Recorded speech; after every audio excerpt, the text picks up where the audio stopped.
Kia ora and welcome to video 23 in the series Insightful Integration.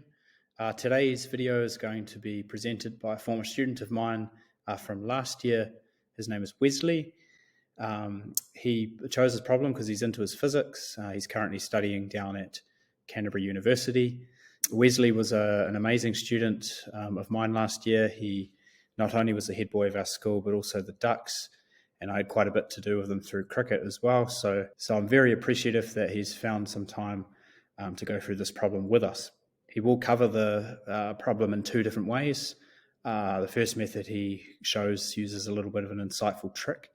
And then the second way, he finds an alternative way to solve the differential equation, which is pretty crazy if I'm honest. He said it took him a couple of times to get it to work. He skips out a few steps in that explanation, and I encourage you to see if you could fill those in. Anyways, all the best, and we'll catch you in our next video.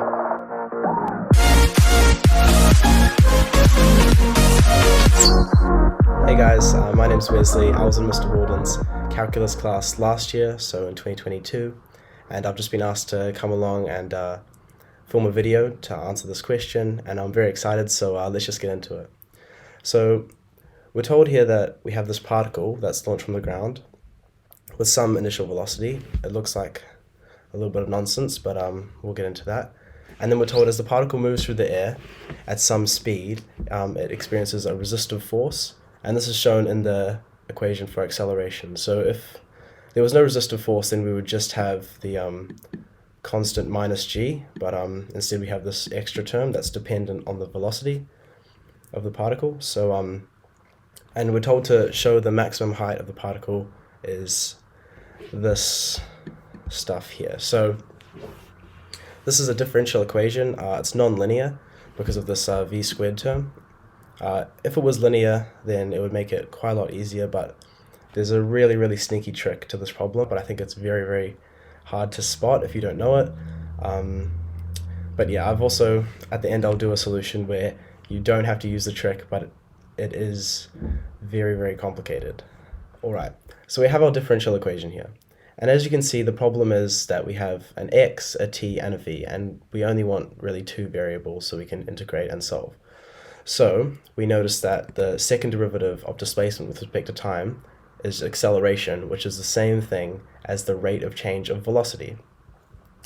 And now we have to use a very sneaky trick, which is that dv by dt is also equal to dv by dx times dx by dt.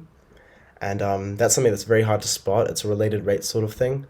And this is going to give us a relationship between v and x, which is good because we're given an initial velocity and we're trying to find the maximum height, so the maximum displacement x. Yeah, and so now we have this dx by dt term, which looks like it could be a problem, but that's just the same thing as velocity. So if we put that in, and then if we sub this into here, we're going to have this following expression. And now we have like a nice separable differential equation just down to two variables, v and x.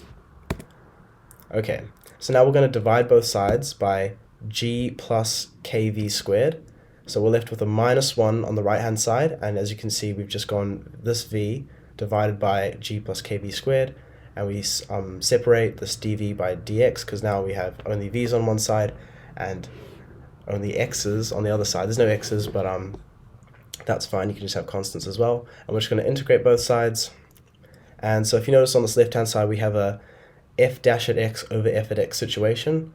Well, not quite, because if you differentiate this bottom part you're going to get 2kv, and on the top we just have v. So that means when we integrate, we have to factor in that 1 over 2k out the front. And then since it's an f dash at x over f at x situation, it just becomes ln of all the bottom stuff.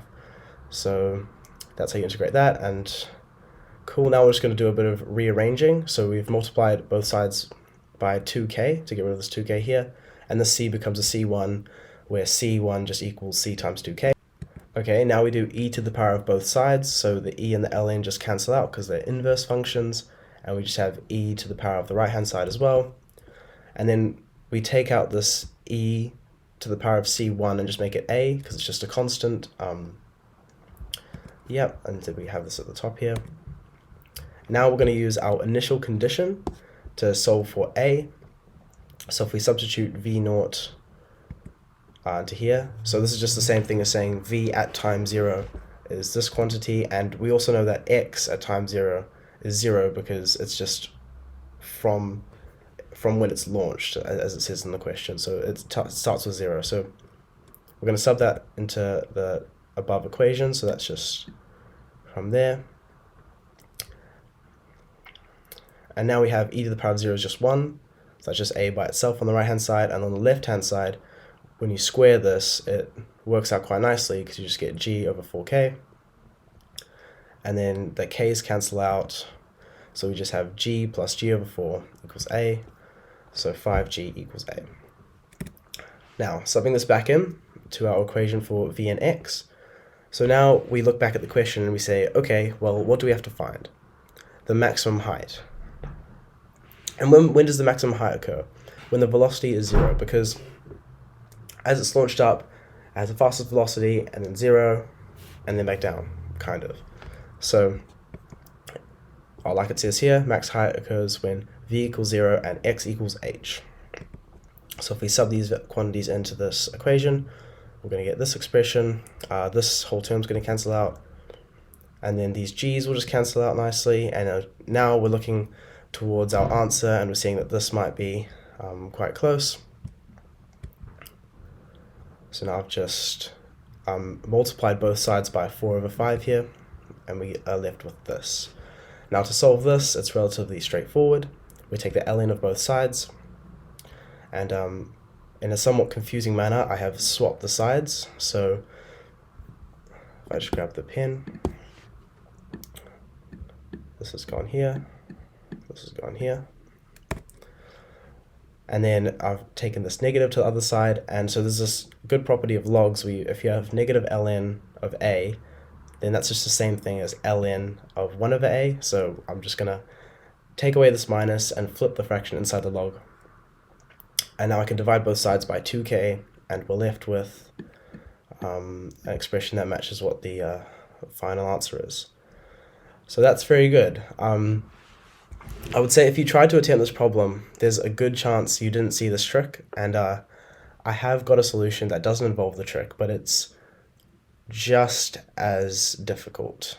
Okay, so this is actually the method that I used to solve this problem initially. We have the same thing where we change the second derivative of displacement with respect to time to the derivative of velocity with respect to time, so that's just acceleration. And now we put this in and just separate. Now we have this issue, kind of, where we have this v squared on the bottom, so it's not going to be a f dash at x over f at x situation anymore. Instead, we're going to have to use arctan to integrate this. So if we integrate that and we rearrange a little bit, we end up with this expression, which looks totally right. And then, yeah, to get to this stage, I also had to sub in the initial condition, v at 0 equals a half square root of g over k. And then after a bit of rearranging, just trust me, this is what it equals. And now we know that v is just the same as dx over dt. So if we just change this v to dx over dt, we already have all the x's, or there's no x's, but everything on that side is just constant, and on the right hand side we only have t's. So we can just integrate both sides. This left hand side is just going to become the square root of k over g times x. And this right hand side, interestingly, you can integrate relatively easily. So as you can see, we have this like tan root kgt here. If you times the top and bottom by cos of root kgt, you'll just end up with like 0.5 cos whatever minus sine whatever, and then on the bottom it will be cos whatever plus 0.5 sine whatever. And interestingly, that is also an f dash at x over f at x situation. So that just integrates to ln of all the stuff on the bottom, and I've just multiplied both sides by 2 as well. And then subbing in the initial condition, we get that c is negative ln2. We need to also know what the value of t is when v equals 0. So before, in the other equation, you could just sub in v equals 0 and solve for x, but now we have an equation for x with in terms of t, and we also have an equation for v in terms of t. So what we have to do is use the initial condition, v equals 0, to solve for what t is, which is the inverse tan of 0.5 over the square root of gk. And then we have to sub this into this expression here for x, and then solve for maximum height. Okay, so this triangle is going to be useful when doing this as well. So again, we have our information up here, and we change our x to maximum height because we're subbing in the value of t where the velocity is 0. And so we need to find what sine of the inverse tan of 0.5 is. It looks like there should be an extra bracket there, just to avoid some confusion. And if we add 2 times, we also need to find the cos of the inverse tan of 0.5, and you can do that using this triangle. So this is theta in here. So if you go theta equals 0.5 over 1, then the inverse tan of 0.5 equals theta. So that's good. And now we just take the cos of theta, which is, okay, if we see here, cos of theta, which is 1 over square root of 1.25, and then sine of theta, which is 0.5 over square root of 1.25.